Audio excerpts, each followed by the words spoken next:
présidentielle, l'interview sur Radio Classique et Public Sénat. Nous sommes donc en direct, Henri Guénaud, merci d'être avec nous ce matin. On va évidemment parler de la situation politique qui vous concerne directement, cette candidature législative. Mais globalement, qu'est-ce que vous avez pensé de ce gouvernement en regardant peut-être la télévision hier soir vers 19h30 ? Ne soyez pas trop dubitatif. Non, un peu, pour moi, un peu 4e République. C'est normal, je pensais que François Hollande était plutôt l'homme de la 4e que de la 5e. On fait des dosages subtils entre les courants, les factions, les tendances, les origines. La synthèse. C'est pas de la synthèse, c'est pas vraiment de la synthèse. La synthèse, c'est le dépassement des contradictions. La synthèse socialiste, c'est plutôt la concentration de toutes les contradictions qu'on essaie de faire cohabiter ensemble. Voilà. Mais lesquelles, par exemple ? Parce que finalement, Martine Aubry n'est pas là. C'était la principale contradiction attendue, que j'allais presque dire d'une manière gourmande par la droite pour lui asséner l'argument des 35 heures. Moi, j'attendais rien. Cet argument, vous ne l'avez plus, elle n'est pas là. Je pense qu'elle n'est pas là pour des raisons qui tiennent probablement à sa personnalité et à son caractère relativement sectaire. Voilà. M. Hollande a dû trouver cela, M. Ayrault, trop inconfortable. Oui, mais justement, est-ce que vous ne considérez pas comme adversaire politique que c'est un argument qu'on vous enlève ? Parce que les 35 heures, ça fait partie de la campagne, et maintenant, vous pouvez difficilement lui dire les 35 heures, puisqu'elle n'est pas là, justement, Martine Aubry. Mais non, mais ça, c'est pas le problème. Le problème n'est pas que Mme Aubry soit là ou pas là. Le problème, c'est de savoir si les 35 heures sont là ou pas là. Le problème, c'est de savoir quelle politique ce gouvernement va mener. Ah, la lutte, elle va pas se mener contre telle ou telle personnalité, ce qu'elle représente. Un gouvernement, c'est un tout. Et c'est la politique de ce gouvernement qui va être jugée. Un mot de Jean-Marc Ayrault, on dit beaucoup qu'il ressemble à François Fillon. Qu'est-ce que vous en pensez ? En tout cas, ils viennent de la même région. Ça peut déjà être un bon Non, je n'en pense pas. Je pense que ce sont deux personnalités très très différentes, avec des parcours très différents, même s'ils ont tous les deux été de grands élus locaux, précisément dans la même région. Mais je connais pas bien Monsieur Ayrault, les Français le connaissent pas bien. Nous verrons quel Premier ministre il sera. Il semble, alors c'est ce qui se dit, que la passation de pouvoir, en tout cas les mots échangés entre Nicolas Sarkozy et François Hollande, aient été, disons, doux amers dans le secret de l'intimité de leur conversation. Est-ce que ça vous paraît juste, vrai, faux, inventé ? Parce que maintenant, il y a une partie d'histoire dans tout ça. Oui, bien sûr, mais comme vous l'avez dit, c'était le secret de l'intimité. Bon, je reprends votre expression. Ouais. Donc si c'est secret et si c'est intime, on va... Oui, mais c'est l'histoire aussi. Oui, mais l'histoire, je n'étais pas là, vous non plus, il n'y avait que... Donc nous verrons ce que l'un et l'autre, dans l'avenir... Mais quand il a réévoqué, après François Hollande, justement, les différents présidents de la Ve République, il a en gros souhaité bonne chance à Nicolas Sarkozy. Dans le secret de l'intimité. Voilà, c'est ça, oui. Non, mais là, il y avait quand même quelque chose d'un peu plus, comment peut-on dire, violent. Il a parlé de l'apport des différents présidents, et puis, quant à Nicolas Sarkozy, il lui a dit au revoir et bonne chance, en gros. Moi, je ne veux pas commenter ce moment, sauf, j'ai qu'une chose à dire, je pense que l'élégance en politique est une vertu essentielle. Donc il ne l'a pas été ? Je n'en dirai pas plus, l'élégance en politique. Juste peut-être, Henri Guénaud, un mot quand François Hollande a dit il souhaite que le pouvoir soit exercé avec dignité et simplicité. Je reprends les mots de François Hollande, tout le monde a compris en fait qu'il visait Nicolas Sarkozy. Eh bien, c'est son jugement, moi je n'ai pas le même. Je pense que le pouvoir a été exercé avec beaucoup de dignité. Alors, on va revenir sur cette histoire écoulée, mais parlons justement des législatives. D'abord, est-ce que vous pensez que la bataille est encore gagnable ? Ou qu'elle est gagnable, justement ? Je parle pour l'ancienne majorité. Mais une campagne politique, c'est toujours gagnable. Vous voyez, les présidentielles qu'on disait ingagnables, on a bien vu avec le résultat qu'elles étaient gagnables. Ça s'est joué à très peu, à quelques jours de campagne près. Donc, c'est toujours gagnable. Et là, comme d'habitude, quand on se lance dans une campagne politique, c'est pour gagner. Voilà. Donc la question que la majorité, qui est encore la majorité parlementaire aujourd'hui, a à se poser, c'est comment gagner.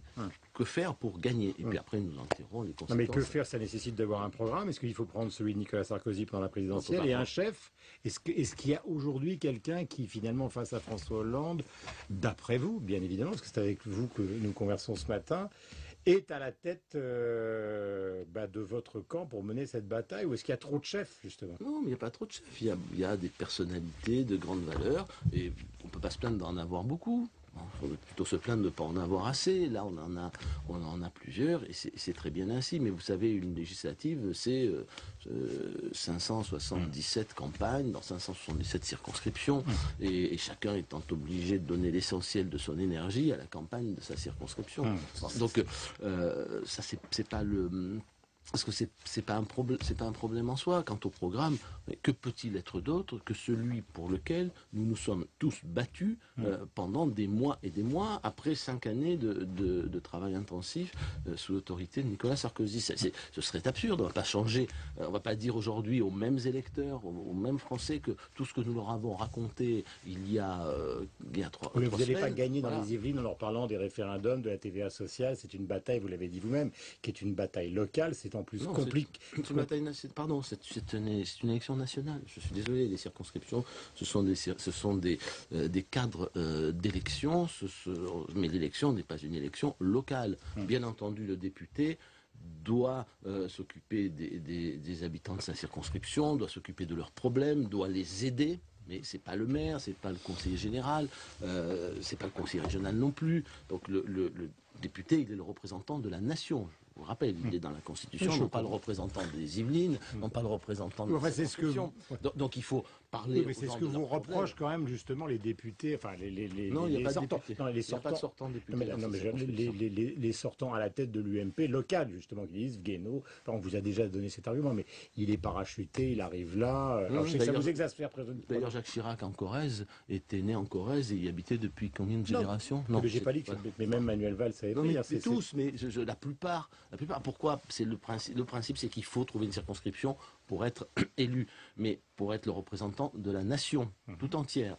Et évidemment, le devoir que l'on a vis-à-vis de ces électeurs, c'est de s'occuper d'eux, et en particulier de la circonscription dans laquelle on est élu. Ce que reproche un certain nombre de gens, c'est de ne pas pouvoir tranquillement régler leurs petites affaires entre eux, se partager les postes et les mandats sans quand même les ennuyer. Mais que voulez-vous? Il y a des gens pour qui il n'y a pas de plus grande cause qu'eux-mêmes et que leurs petits intérêts, et puis il y a les gens pour lesquels il y a des causes plus grandes qu'eux-mêmes. Pour moi, la politique, c'est ça, se battre pour des causes plus grandes que soi-même. Michael Zamès. Parlons peut-être de Rachida Dati qui, face à François Fillon, a finalement abandonné alors qu'elle avait clamé un peu partout, chez nous aussi, Guillaume, qu'elle irait jusqu'au bout. Qu'est-ce que vous en pensez? Est-ce que c'est un petit peu tout ça pour ça? Je crois que Rachida Dati a pris une décision raisonnable et digne. Voilà.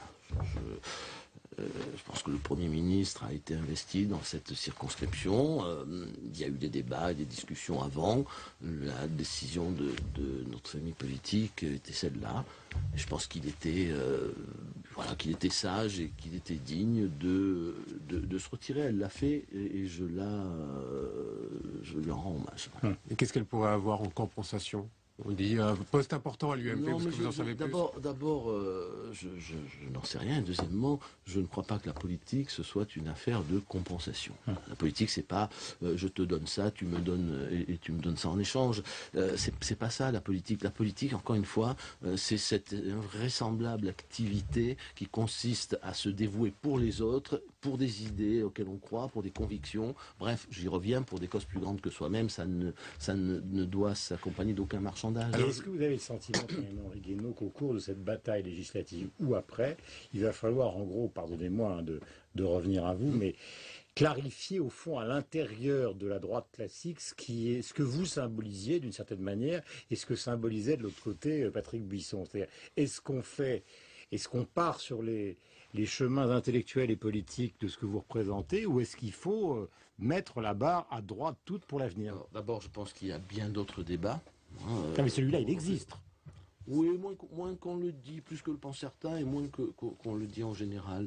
Il y a eu d'abord, Patrick Buisson n'est pas un idéologue, c'est un spécialiste de stratégie politique, un analyste politique, et il avait un certain nombre d'idées pour gagner la campagne des présidentielles. Moi, j'en avais d'autres. Chacun, évidemment, vous le déplorez. Était dans ses idées. Non.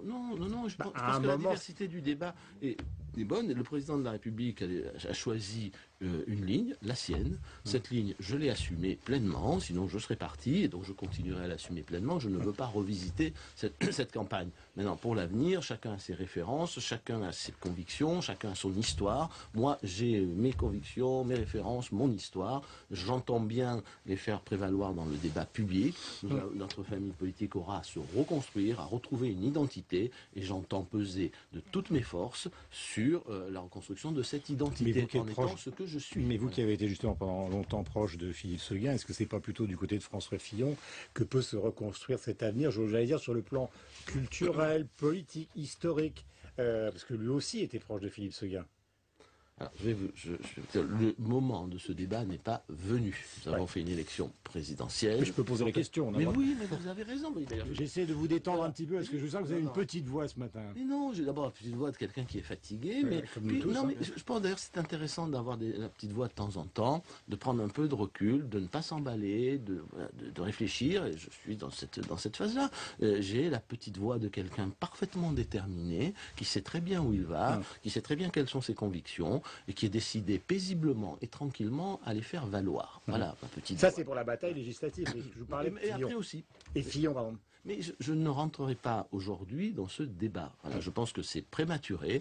Nous allons mener une campagne législative. Ensuite, il y aura des débats à l'intérieur de l'UMP. J'y participerai si les électeurs me